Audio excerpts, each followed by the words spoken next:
ಶ್ರೀ ಗಣಪತಿ ಶಾರದಾ ಗುರುಭ್ಯೋ ನಮಃ. ಉತ್ತರಂ ಯತ್ ಸಮುದ್ರಸ್ಯ ಹಿಮಾದ್ರೇಶ್ಚೈವ ದಕ್ಷಿಣಂ ವರ್ಷಂ ತದ್ಭಾರತಂ ನಾಮ ಭಾರತೀಯತ್ರ ಸಂತತಿ. ಶ್ರೋತೃಗಳಿಗೆ ಶ್ರೀ ಸ್ಕಾಂದ ಮಹಾಪುರಾಣದ 3ನೆಯ ಬ್ರಹ್ಮಖಂಡದ ಸೇತು ಮಹಾತ್ಮ್ಯದಲ್ಲಿ ಅಶ್ವತ್ಥಾಮ ಸುಪ್ತ ಮಾರಣ ದೋಷ ಶಾಂತಿ ವರ್ಣನವೆಂಬ 31ನೆಯ ಅಧ್ಯಾಯಕ್ಕೆ ಸ್ವಾಗತ. ಋಷಿಗಳು ಕೇಳುತ್ತಾರೆ, ಸೂತನೆ, ಅಶ್ವತ್ಥಾಮನು ಹೇಗೆ ಮಲಗಿದವರನ್ನು ಕೊಂದ ಪಾಪವನ್ನು ಆಚರಿಸಿದನು? ಧನುಷ್ಕೋಟಿಯಲ್ಲಿ ಸ್ನಾನ ಮಾಡಿದುದರಿಂದ ಆ ಪಾಪದಿಂದ ಹೇಗೆ ಮುಕ್ತನಾದನು? ಪೌರಾಣಿಕರಲ್ಲಿ ಶ್ರೇಷ್ಠನಾದ ಸೂತನೆ, ಶ್ರದ್ಧೆಯಿಂದ ಕೇಳುವ ನಮಗೆ ಇದನ್ನು ಹೇಳು. ನಿನ್ನ ಮಾತೆಂಬ ಅಮೃತವನ್ನು ಪಾನ ಮಾಡುವ ನಮಗೆ ತೃಪ್ತಿಯುಂಟಾಗುವುದಿಲ್ಲ. ಹೀಗೆ ನೈಮಿಷಾರಣ್ಯವಾಸಿಗಳಾದ ಮುನಿಗಳು ಕೇಳಲು ಸೂತನು ಗುರುವಾದ ವ್ಯಾಸನನ್ನು ವಂದಿಸಿ ಸಂತೋಷದಿಂದ ಹೇಳಲಾರಂಭಿಸಿದನು.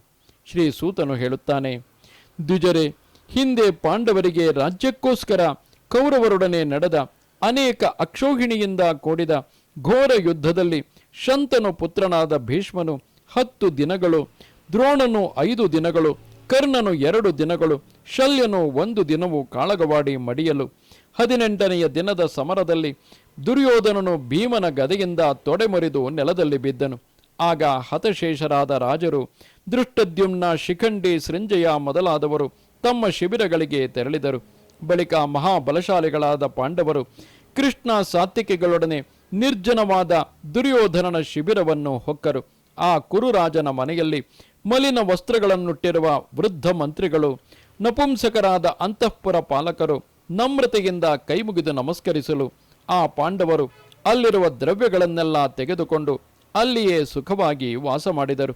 ಬಳಿಕ ಶ್ರೀಕೃಷ್ಣನು ಅವರನ್ನು ಸಂತೋಷಗೊಳಿಸುವಂತೆ ನಾವು ಮಂಗಳಕ್ಕಾಗಿ ಶಿಬಿರದ ಹೊರಗೆ ವಾಸ ಮಾಡಬೇಕಾಗಿದೆ ಎಂದನು. ಶ್ರೀಕೃಷ್ಣನು ಹೀಗೆನ್ನಲು ಪಾಂಡವರು ಆ ಮಾತನ್ನು ಒಪ್ಪಿ ಕೃಷ್ಣ ಸಾತ್ವಿಕಿಯರೊಡನೆ ಪಟ್ಟಣದ ಹೊರಗೆ ಹೋದರು. ಶತ್ರುಗಳನ್ನು ಕೊಂದ ಆ ಪಾಂಡವರು ಶ್ರೀಕೃಷ್ಣನೊಡನೆ ಮಂಗಳಕ್ಕೋಸ್ಕರ ಓಘವತಿ ನದಿಯ ದಡವನ್ನು ಸೇರಿ ಆ ರಾತ್ರಿ ಅಲ್ಲಿ ಸುಖವಾಗಿ ವಾಸಿಸಿದರು. ಇಷ್ಟರಲ್ಲಿ ಸಾಯಂಕಾಲ ಸೂರ್ಯನು ಮುಳುಗುವುದಕ್ಕಿಂತ ಮುಂಚೆ ಕೃತವರ್ಮ, ಕೃಪ, ಅಶ್ವತ್ಥಾಮರು ದುರ್ಯೋಧನನಿದ್ದೆಡೆಗೆ ಬಂದು ಸಮರಾಂಗಣದಲ್ಲಿ ಧೂಳಿನಿಂದ ಲಿಪ್ತನಾದವನು, ಭೀಮನ ಭಯಂಕರ ಗದೆಯಿಂದ ಮುರಿದ ತೊಡೆಯುಳ್ಳವನು, ರಕ್ತದಿಂದ ಒದ್ದೆಯಾದ ಸಮಸ್ತ ಅವಯವಗಳುಳ್ಳವನು, ನೆಲದ ಮೇಲೆ ಹೊರಳಾಡುತ್ತಿರುವವನು ಆದ ಸುಯೋಧನನನ್ನು ಕಂಡು ದುಃಖಿಸಿದರು. ಆಗ ರಾಜನಾದ ಆ ದುರ್ಯೋಧನನು ಅವರನ್ನು ಕಂಡು ದುಃಖಿಸಿದನು. ಆಗ ಅಶ್ವತ್ಥಾಮನು ದುಃಖದಿಂದ ಕಣ್ಣೀರನ್ನು ಸುರಿಸುತ್ತಿರುವ ಅವನನ್ನು ಕಂಡು ಸಿಟ್ಟಿನಿಂದ ಉರಿಯುವ ಬೆಂಕಿಯಂತಾಗಿ ಹಸ್ತದಿಂದ ಹಸ್ತವನ್ನು ಹಿಸುಕಿಕೊಂಡು ಕೋಪದಿಂದ ಅರಳಿದ ಕಣ್ಣುಳ್ಳವನಾಗಿ ಕಣ್ಣೀರಿನಿಂದ ಕುಗ್ಗಿದ ಮಾತಿನಿಂದ ಆ ದುರ್ಯೋಧನನನ್ನು ಕುರಿತು ಇಂತೆಂದನು, ಭೀಮನು ಬೀಳಿಸಿದ ನಿನ್ನನ್ನು ನೋಡಿದ ನನಗೆ ಅಲ್ಪರಾದ ಶತ್ರುಗಳು ಯುದ್ಧರಂಗದಲ್ಲಿ ಮೋಸದಿಂದ ಕೆಡವಿದ ನನ್ನ ತಂದೆಯನ್ನು ನೋಡಿದಾಗ ಉಂಟಾದ ದುಃಖಕ್ಕಿಂತಲೂ ಅಧಿಕವಾದ ದುಃಖವಾಗಿದೆ. ಸಾರ್ವಭೌಮ, ನಿಜವಾಗಿ ನುಡಿಯುವ ನನ್ನ ಮಾತನ್ನು ಲಾಲಿಸು. ನನ್ನ ಪುಣ್ಯದ ಆಣೆಯಾಗಿ ಹೇಳುತ್ತೇನೆ, ನಾನು ಈ ದಿನ ರಾತ್ರಿ ಸೃಂಜೆಯರೊಡಗೂಡಿದ ಪಾಂಡವರನ್ನು ಕೃಷ್ಣನು ನೋಡುತ್ತಿರುವಂತೆಯೇ ಕೊಲ್ಲುವೆನು. ನೀನು ನನಗೆ ಅನುಮತಿಯನ್ನು ನೀಡು. ದ್ವಿಜವರಿಯರೇ, ಆಗ ದೊರೆಯಾದ ದುರ್ಯೋಧನನು ಆ ಅಶ್ವತ್ಥಾಮನ ಮಾತನ್ನು ಕೇಳಿ ಅವನನ್ನು ಕುರಿತು ಹಾಗೆಯೇ ಆಗಲೆಂದು ಕೃಪಾಚಾರ್ಯನನ್ನು ಕುರಿತು ಇಂತೆಂದನು, ಕೃಪಾಚಾರ್ಯ, ಈ ಅಶ್ವತ್ಥಾಮನನ್ನು ಕಲಶೋದಕದಿಂದ ಸೇನಾಪತಿಯ ಪದವಿಯಲ್ಲಿ ಅಭಿಷೇಕ ಮಾಡು ಎನ್ನಲು ಅವರು ಹಾಗೆಯೇ ಮಾಡಿದರು. ಆಗ ಅಭಿಷಿಕ್ತನಾದ ಅಶ್ವತ್ಥಾಮನು ದುರ್ಯೋಧನನನ್ನು ತಬ್ಬಿಕೊಂಡು ಕೃತವರ್ಮ, ಕೃಪರೊಡನೆ ತೊರೆಯಿಂದ ಹೊರಟನು. ಬಳಿಕ ಆ 3 ವೀರರು ದಕ್ಷಿಣಾಭಿಮುಖವಾಗಿ ತೆರಳಿ ಸೂರ್ಯನು ಮುಳುಗುವುದಕ್ಕಿಂತ ಮುಂಚೆ ಶಿಬಿರದ ಹತ್ತಿರಕ್ಕೆ ಹೋದರು. ಅಲ್ಲಿ ಜಯಾಕಾಂಕ್ಷಿಗಳಾದ ಅವರು ಪಾಂಡವರ ಭಯಂಕರ ಶಬ್ದವನ್ನು ಕೇಳಿ ಆ ಪಾಂಡವರಿಂದ ಹಿಂಬಾಲಿಸಲ್ಪಟ್ಟವರಾಗಿ ಭಯದಿಂದ ಪೂರ್ವಮುಖರಾಗಿ ಸ್ವಲ್ಪ ದೂರ ಓಡಿದರು. ಬಳಿಕ ಆಯಾಸಗೊಂಡವರು, ಕುಪಿತರಾದವರು, ದುರ್ಯೋಧನನ ವಧೆಯಿಂದ ವ್ಯಥೆಗೊಂಡವರು ಆದ ಆ 3 ಕ್ಷಣಕಾಲ ಅಲ್ಲಿಯೇ ನಿಂತರು. ಬಳಿಕ ಅವರು ಅನೇಕ ವೃಕ್ಷಲತೆಗಳಿಂದ ಆವರಿಸಲ್ಪಟ್ಟುದು, ನಾನಾ ಬಗೆಯ ಮೃಗಗಳಿಂದ ತುಂಬಿರುವುದು, ಕ್ರೂರವಾದ ಪಕ್ಷಿಗಳ ಗುಂಪುಗಳುಳ್ಳದ್ದು, ತುಂಬಿದ ಕೆರೆಗಳಿಂದ ವಿರಾಜಿಸುತ್ತಿರುವುದು, ತಾವರೆ, ನೀಲೋತ್ಪಲ, ಕಲ್ಲಾರ ಸರೋವರಗಳಿಂದ ತುಂಬಿರುವುದು ಆದ ಒಂದು ಕಾಡನ್ನು ಕಂಡರು. ಅಲ್ಲಿ ಅವರು ನೀರನ್ನು ಕುಡಿದು ಕುದುರೆಗಳಿಗೂ ನೀರನ್ನು ಕುಡಿಸಿ ಅನೇಕ ಕೊಂಬೆಗಳಿಂದ ದಟ್ಟವಾದ ಒಂದು ಆಲದ ಮರವನ್ನು ನೋಡಿದರು. ಆ ದೊಡ್ಡ ಆಲದ ಮರವನ್ನು ಹೊಂದಿ ರಥಗಳಿಂದ ಇಳಿದು ಕುದುರೆಗಳನ್ನು ಬಿಡಿಸಿ ಆಚಮನ ಮಾಡಿ ಸಾಯಂಕಾಲದ ಸಂಧ್ಯಾವಂದನೆಯನ್ನು ಮಾಡಿದರು. ಬಳಿಕ ಸೂರ್ಯನು ಕಾಂತಿಹೀನನಾಗಿ ಅಸ್ತಾಚಲವನ್ನು ಸೇರಲು ರಾತ್ರಿಯು ಕತ್ತಲೆಯಿಂದ ಕವಿದು ಭಯಂಕರವಾಯಿತು. ರಾತ್ರಿಚಾರಿಗಳಾದ ಪ್ರಾಣಿಗಳು ಅಲ್ಲಿ ಇಲ್ಲಿ ಸಂಚರಿಸುತ್ತಿದ್ದವು. ಹಗಲು ಸಂಚರಿಸುವ ಪ್ರಾಣಿಗಳು ನಿದ್ರಿಸಿದವು. ದುಃಖಗೊಂಡ ಆ ಕೃತವರ್ಮ, ಕೃಪ, ಅಶ್ವತ್ಥಾಮರು ರಾತ್ರಿಯಾಗಲು ಆ ಆಲದ ಮರದ ಹತ್ತಿರ ಕುಳಿತರು. ಆಗ ಸುಖಿಸಲು ಯೋಗ್ಯರು, ದುಃಖಪಡಲು ಅನರ್ಹರು ಆದ ಅವರು ನೆಲದ ಮೇಲೆ ಕುಳಿತುಕೊಂಡರು. ಆಗ ಕೃಪಾ, ಕೃತವರ್ಮರು ನಿದ್ರಿಸಿದರು. ವಿಪ್ರವರಿಯರೇ, ಅಶ್ವತ್ಥಾಮನು ಕೋಪದಿಂದ ಕದಡಿದ ಮನಸ್ಸುಳ್ಳವನಾಗಿ ನಾಗರ ಹಾವಿನಂತೆ ನಿಟ್ಟುಸಿರು ಬಿಡುತ್ತಿದ್ದನು. ಅವನಿಗೆ ನಿದ್ರೆ ಬರಲಿಲ್ಲ. ಬಳಿಕ ಅವನು ಆ ಭಯಂಕರವಾದ ಕಾಡನ್ನು, ಅನೇಕ ಕಾಗೆಗಳಿಂದ ತುಂಬಿದ ಆ ಆಲದ ಮರವನ್ನು ಒಮ್ಮೆ ನೋಡಿದನು. ರಾತ್ರಿಯಲ್ಲಿ ಆ ಕಾಗೆಗಳು ಅಲ್ಲಿ ವಾಸ ಮಾಡುತ್ತಾ ಬೇರೆ ಬೇರೆ ಕೊಂಬೆಗಳಲ್ಲಿ ಪ್ರತ್ಯೇಕವಾಗಿ ನಿದ್ರಿಸಿದವು. ಆ ಕಾಗೆಗಳು ನಂಬಿಕೆಯಿಂದ ನಿದ್ರಿಸುತ್ತಿರಲು ಅಶ್ವತ್ಥಾಮನು ಭಯಂಕರವಾದ ಒಂದು ಗೂಬೆಯು ಬರುತ್ತಿರುವುದನ್ನು ನೋಡಿದನು. ಕ್ರೂರ ಶಬ್ದವುಳ್ಳದ್ದು, ಕ್ರೂರವಾದ ಮುಂಗುಸಿಯಂತೆ ಹಳದಿ ಬಣ್ಣದ ದೇಹವುಳ್ಳದ್ದು ಆದ ಆ ಗೂಬೆಯು ಬಹಳ ಶಬ್ದ ಮಾಡಿ ಕೊಂಬೆಯಲ್ಲಿ ಅಡಗಿಕೊಂಡಿತು. ತರುವಾಯ ಕಾಗೆಗಳಿಗೆ ಶತ್ರುವಾದ ಆ ಗೂಬೆಯು ಮೇಲಕ್ಕೆ ಹಾರಿ ಆ ಆಲದ ಮರದ ಕೊಂಬೆಯಲ್ಲಿ ನಿದ್ರಿಸುತ್ತಿರುವ ಅನೇಕ ಕಾಗೆಗಳನ್ನು ಕೊಂದಿತು. ಅದು ಕೆಲವು ಕಾಗೆಗಳ ರೆಕ್ಕೆಗಳನ್ನು, ಕೆಲವು ಕಾಗೆಗಳ ಕಾಲುಗಳನ್ನು, ಕೆಲವು ಕಾಗೆಗಳ ತಲೆಗಳನ್ನು ಕತ್ತರಿಸಿತು. ಬಲಿಷ್ಠವಾದ ಆ ಗೂಬೆಯು ಒಂದು ಕ್ಷಣದಲ್ಲಿಯೇ ಅನೇಕ ಕಾಗೆಗಳನ್ನು ಕತ್ತರಿಸಲು ಆ ಆಲದ ಮರದ ಸುತ್ತ ಎಲ್ಲ ಕಡೆಯಲ್ಲಿಯೂ ಕಾಗೆಗಳ ಶರೀರ ರಾಶಿಗಳು ಬಿದ್ದವು. ಗೂಬೆಯು ಆ ಕಾಗೆಗಳನ್ನು ಕೊಂದು ಸಂತೋಷಗೊಂಡಿತು. ಅಶ್ವತ್ಥಾಮನು ರಾತ್ರಿಯಲ್ಲಿ ಗೂಬೆಯು ಮಾಡಿದ ಆ ಕೆಲಸವನ್ನು ಕಂಡು ಆ ಉಪದೇಶವನ್ನೇ ಸ್ಮರಿಸುತ್ತಾ, ನಾನು ರಾತ್ರಿಯಲ್ಲಿ ಹೀಗೆಯೇ ಶತ್ರುಗಳನ್ನು ಕೊಲ್ಲುವೆನು ಎಂದು ಆಲೋಚಿಸಿದನು. ಸರಳ ಮಾರ್ಗದಿಂದ ಕಾಳಗ ಮಾಡಿ ಪಾಂಡವರನ್ನು ಗೆಲ್ಲಲು ಸಾಧ್ಯವಿಲ್ಲ. ಜಯಶಾಲಿಗಳಾದ ಅವರನ್ನು ನಾನೀಗ ಮೋಸದಿಂದ ಕೊಲ್ಲುವೆನು. ದುರ್ಯೋಧನನ ಬಳಿ ನಾನು ಪಾಂಡವರನ್ನು ಕೊಲ್ಲುವೆನೆಂದು ಪ್ರತಿಜ್ಞೆ ಮಾಡಿರುವೆನು. ನಾನು ರುಜು ಮಾರ್ಗದಿಂದ ಯುದ್ಧ ಮಾಡಿದರೆ ಸಾಯುವೆನು. ಮೋಸದಿಂದ ಯುದ್ಧ ಮಾಡಿದರೆ ಜಯವು ಲಭಿಸುವುದು. ಶತ್ರುಗಳು ನಾಶವಾಗುವರು. ಪ್ರಪಂಚದಲ್ಲಿ ಸಮಸ್ತ ಜನರು ನಿಂದಿಸುವ ಕಾರ್ಯವನ್ನು ಕ್ಷತ್ರಿಯ ಧರ್ಮಾವಲಂಬಿಯು ಮಾಡಲೇಬೇಕಾಗುವುದು. ಪಾಂಡವರು ದುರ್ಯೋಧನನಲ್ಲಿ ಮೋಸವನ್ನು ಆಚರಿಸಿರುವರು. ಈ ವಿಷಯದಲ್ಲಿ ಹಿಂದಿನವರು ಹೇಳಿದ ಶ್ಲೋಕಗಳಿರುವವು. ಶತ್ರು ಸೈನ್ಯವು ಬಳಲಿದಾಗಲೂ, ಗಾಯಗೊಂಡಾಗಲೂ, ಊಟ ಮಾಡುತ್ತಿರುವಾಗಲೂ, ಪ್ರಯಾಣ ಮಾಡುತ್ತಿರುವಾಗಲೂ, ಪಟ್ಟಣವನ್ನು ಪ್ರವೇಶಿಸುತ್ತಿರುವಾಗಲೂ ಹೊಡೆಯಬೇಕು. ಶತ್ರು ಬಲವು ಅರ್ಧರಾತ್ರಿಯಲ್ಲಿ ನಿದ್ರಿಸುತ್ತಿರುವಾಗಲೂ, ಆಯುಧಗಳನ್ನು ತ್ಯಜಿಸಿರುವಾಗಲೂ, ಚದರಿದ ಪದಾತಿಗಳುಳ್ಳದ್ದಾಗಿರುವಾಗಲೂ ಆ ಸೈನ್ಯವನ್ನು ಸಂಹರಿಸಬೇಕು. ಅಶ್ವತ್ಥಾಮನು ಹೀಗೆ ಮಲಗಿರುವ ಶತ್ರುಗಳನ್ನು ಕೊಲ್ಲಬೇಕೆಂದು ನಿಶ್ಚಯಿಸಿ ಮಲಗಿರುವ ಕೃಪಾ ಮತ್ತು ಕೃತವರ್ಮನನ್ನು ಎಬ್ಬಿಸಿ ಸ್ವಲ್ಪ ಹೊತ್ತು ಆಲೋಚಿಸಿ ಅವರನ್ನು ಕುರಿತು ಇಂತೆಂದನು.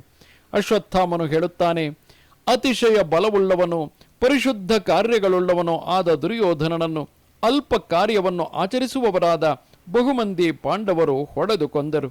ಮಹಾಘಾತುಕನಾದ ಭೀಮನು ದೊರೆಯಾದ ದುರ್ಯೋಧನನ ತಲೆಯನ್ನು ಕಾಲಿನಿಂದ ಒದೆದಿರುವನು.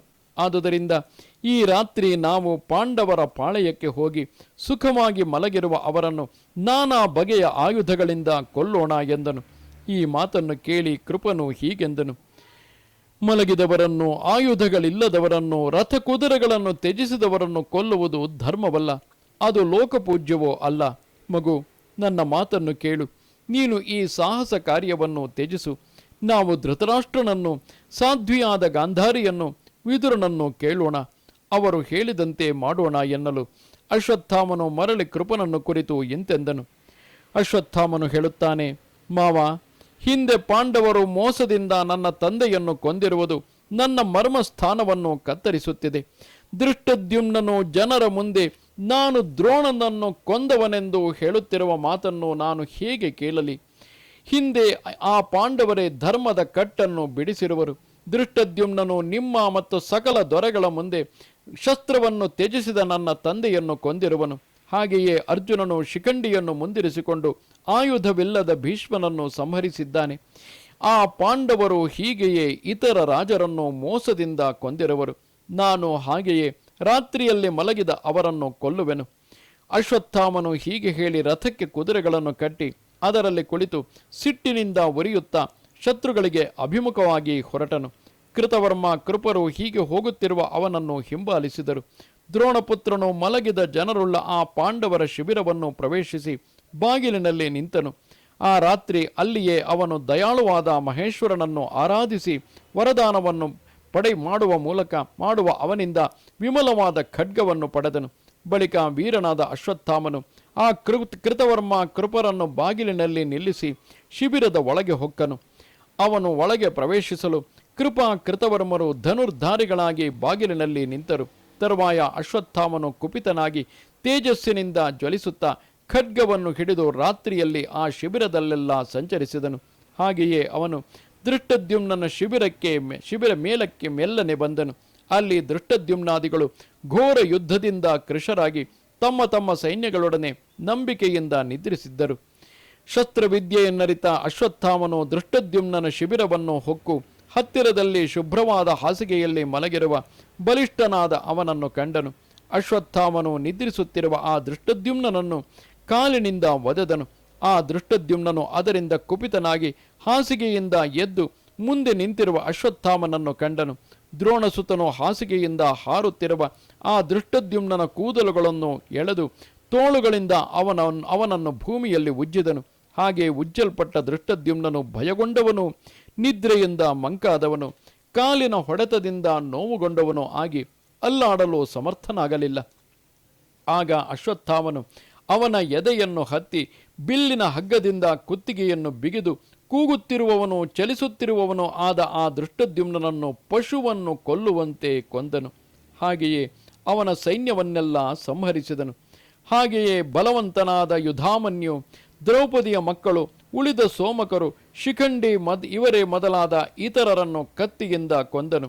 ಅವನ ಭಯದಿಂದ ಬಾಗಿಲಿನಲ್ಲಿ ಹೊರಟ ಎಲ್ಲ ಸೈನಿಕರನ್ನು ಕೃತವರ್ಮ ಕೃಪರು ಯಮಾಲಯಕ್ಕೆ ಕಳುಹಿಸಿದರು. ಹೀಗೆ ಮಹಾಬಲಶಾಲಿಗಳಾದ ಅವರು ಸೈನಿಕರನ್ನು ಕೊಲ್ಲಲು ಆ ಶಿಬಿರವು ಕೂಡಲೇ ಪ್ರಳಯ ಕಾಲದ ಜಗತ್ತಿನಂತೆ ಬರಿದಾಯಿತು. ಹೀಗೆ ಅಶ್ವತ್ಥಾಮನೆ ಮೊದಲಾದ ಆ ಮೂವರು ಎಲ್ಲರನ್ನೂ ಸಂಹರಿಸಿ ಪಾಂಡವರ ಭಯದಿಂದ ಆ ಶಿಬಿರದಿಂದ ಹೊರಟು ವೇಗವಾಗಿ ಬೇರೆ ಬೇರೆ ದೇಶಕ್ಕೆ ಓಡಿಹೋದರು. ಎಲೈ ದ್ವಿಜರೇ, ತರುವಾಯ ಅಶ್ವತ್ಥಾಮನು ಮನೋಹರವಾದ ರೇವಾ ನದಿಯ ದಡಕ್ಕೆ ಸಾಗಿದನು.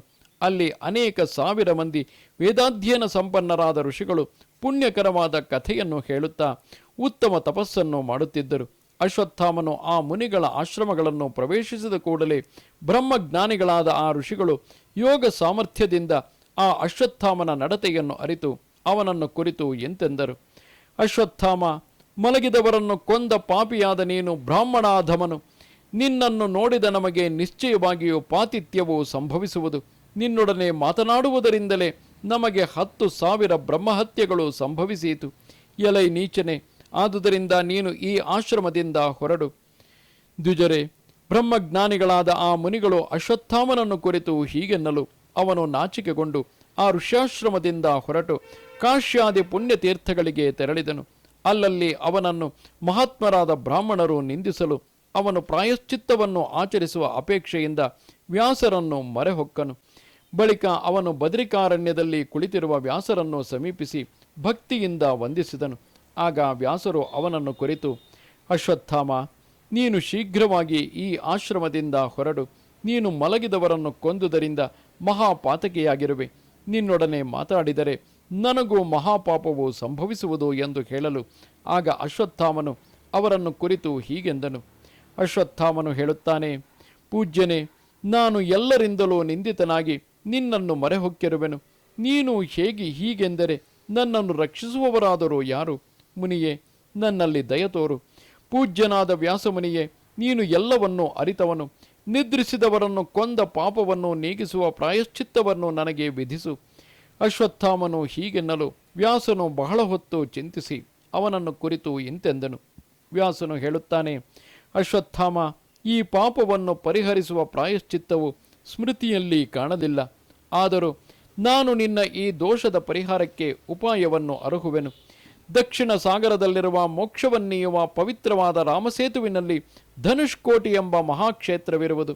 ಅಶ್ವತ್ಥಾಮ, ಆ ಕ್ಷೇತ್ರವು ನರರ ಬ್ರಹ್ಮಹತ್ಯವೇ ಬದಲಾದ ಘೋರ ಪಾಪಗಳನ್ನು ನಿವಾರಿಸುವುದು, ಸ್ವರ್ಗ ಮೋಕ್ಷಗಳನ್ನೀಯುವುದು, ಸಕಲ ಮಂಗಳಗಳನ್ನು, ಸಮಸ್ತ ಇಷ್ಟಾರ್ಥಗಳನ್ನು ಕೊಡುವುದು, ಅತಿ ಪವಿತ್ರವು, ತೀರ್ಥಗಳಲ್ಲೆಲ್ಲ ಶ್ರೇಷ್ಠವು, ದುಸ್ವಪ್ನವನ್ನು ಪರಿಹರಿಸುವುದು, ನರಕ ದುಃಖವನ್ನು ನಾಶ ಮಾಡುವುದು, ಅಕಾಲ ಮರಣವನ್ನು ಪರಿಹರಿಸುವುದು, ಗೆಲುವನ್ನು ಹೆಚ್ಚಿಸುವುದು, ಮಾನವರ ಬಡತನವನ್ನು ಹೋಗಲಾಡಿಸುವುದು, ಆಯಸ್ಸನ್ನು ಹೆಚ್ಚಿಸುವುದು, ಮನಃಶುದ್ಧಿಯನ್ನು, ಶಾಂತಿ, ಇಂದ್ರಿಯ ನಿಗ್ರಹ ಮೊದಲಾದವುಗಳನ್ನು ಕೊಡುವುದು ಆಗಿರುವುದು.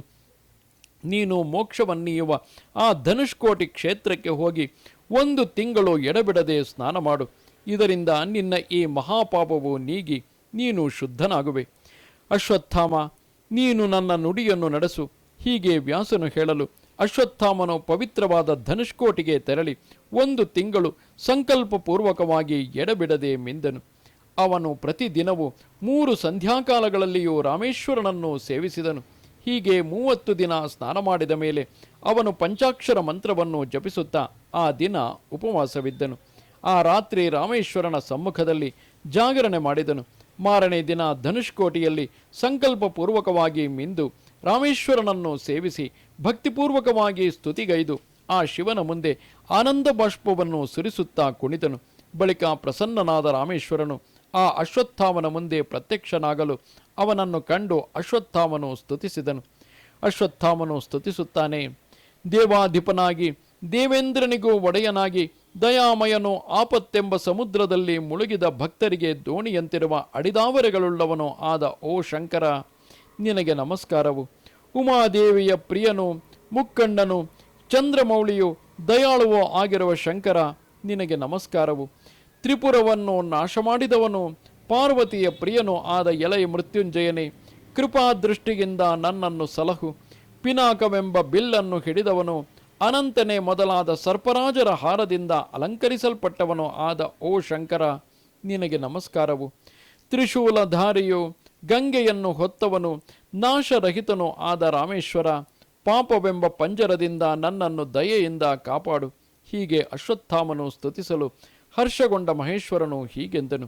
ಮಹಾದೇವನು ಹೇಳುತ್ತಾನೆ, ಅಶ್ವತ್ಥಾಮ, ನೀನು ಧನುಷ್ಕೋಟಿಯಲ್ಲಿ ಸ್ನಾನ ಮಾಡಿದುದರಿಂದ ನಿದ್ರಿಸಿದವರನ್ನು ಕೊಂದ ನಿನ್ನ ಪಾಪವು ನಷ್ಟವಾಯಿತು.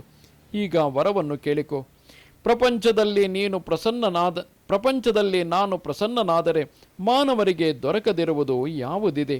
ಆದ್ದರಿಂದ ಓ ದ್ರೋಣತನಯ, ನೀನೀಗ ನನ್ನಿಂದ ಇಷ್ಟಾರ್ಥವನ್ನು ಪಡೆ. ಹೀಗೆಂದು ರಾಮೇಶ್ವರನು ಹೇಳಲು ಅಶ್ವತ್ಥಾಮನು ಅವನನ್ನು ಕುರಿತು ಇಂತೆಂದನು, ಮಹೇಶ್ವರ, ನಾನು ನಿನ್ನ ದರ್ಶನದಿಂದ ಈಗ ಧನ್ಯನಾದೆನು. ಪಾಪಿಗಳಿಗೆ ಅನೇಕ ಜನ್ಮಗಳಲ್ಲಿಯೂ ನಿನ್ನ ದರ್ಶನವಾಗಲಾರದು. ಓ ಶಂಕರ, ಆದುದರಿಂದ ನಿನ್ನ ಪಾದ ಕಮಲದಲ್ಲಿ ನನಗೆ ದೃಢ ಭಕ್ತಿಯುಂಟಾಗಲಿ. ಆ ವರವನ್ನೇ ನನಗೆ ಕೊಡು. ನಿನಗೆ ನಮಸ್ಕಾರವು. ಮಹೇಶ್ವರನು ಅಶ್ವತ್ಥಾಮನನ್ನು ಕುರಿತು ಹಾಗೆಯೇ ಆಗಲೆಂದು ಹೇಳಿ ಅವನು ನೋಡುತ್ತಿರುವಂತೆಯೇ ಅಲ್ಲಿಯೇ ಅದೃಶ್ಯನಾಗಿ ಹೋದನು. ಎಲೈ ಬ್ರಾಹ್ಮಣೋತ್ತಮರೇ, ಹೀಗೆ ಅಶ್ವತ್ಥಾಮನು ಧನುಷ್ಕೋಟಿ ಕ್ಷೇತ್ರದಲ್ಲಿ ಸ್ನಾನ ಮಾಡುವುದರಿಂದಲೇ ಪಾಪರಹಿತನಾಗಿ ಶುದ್ಧನಾದನು. ಅದು ಮೊದಲ್ಗೊಂಡು ಎಲ್ಲ ಮಹರ್ಷಿಗಳು ಪಾಪದೂರನಾದ ಆ ಅಶ್ವತ್ಥಾಮನನ್ನು ತಮ್ಮೊಡನೆ ಸೇರಿಸಿಕೊಂಡರು. ಹೀಗೆ ಧನುಷ್ಕೋಟಿಯಲ್ಲಿ ಸ್ನಾನ ಮಾಡುವುದರಿಂದಲೇ ಅಶ್ವತ್ಥಾಮನ ಪಾಪವು ಪರಿಹಾರವಾದುದನ್ನು ನಿಮಗೆ ಹೇಳಿರುವೆನು. ಯಾವ ಮನುಷ್ಯನು ಒಮ್ಮನಸ್ಸಿನಿಂದ ಈ ಅಧ್ಯಾಯವನ್ನು ಓದುವನೋ ಅಥವಾ ಕೇಳುವನೋ ಅವನು ಈ ಲೋಕದಲ್ಲಿ ಪಾಪವಿಲ್ಲದವನಾಗಿ ಶಿವಲೋಕದಲ್ಲಿ ಪೂಜ್ಯನಾಗುವನು. ಇಲ್ಲಿಗೆ 81,000 ಶ್ಲೋಕಗಳ ಸಂಹಿತೆಯೆಂದು ಪ್ರಸಿದ್ಧವಾದ ಶ್ರೀ ಸ್ಕಾಂದ ಮಹಾಪುರಾಣದ 3ನೆಯ ಬ್ರಹ್ಮಖಂಡದ ಸೇತು ಮಹಾತ್ಮ್ಯದಲ್ಲಿ ಅಶ್ವತ್ಥಾಮ ಸುಪ್ತ ಮಾರಣ ದೋಷ ಶಾಂತಿ ವರ್ಣನವೆಂಬ 31ನೆಯ ಅಧ್ಯಾಯವು ಮುಗಿದುದು. ನಮಸ್ತೆ ಶಾರದೆ ದೇವಿ ಕಾಶ್ಮೀರ ಪುರವಾಸಿನಿ, ತ್ವಾಮಹಂ ಪ್ರಾರ್ಥಯೇ ನಿತ್ಯಂ ವಿದ್ಯಾದಾನಂಚ ದೇಹಿಮೆ. ನಮಸ್ಕಾರ.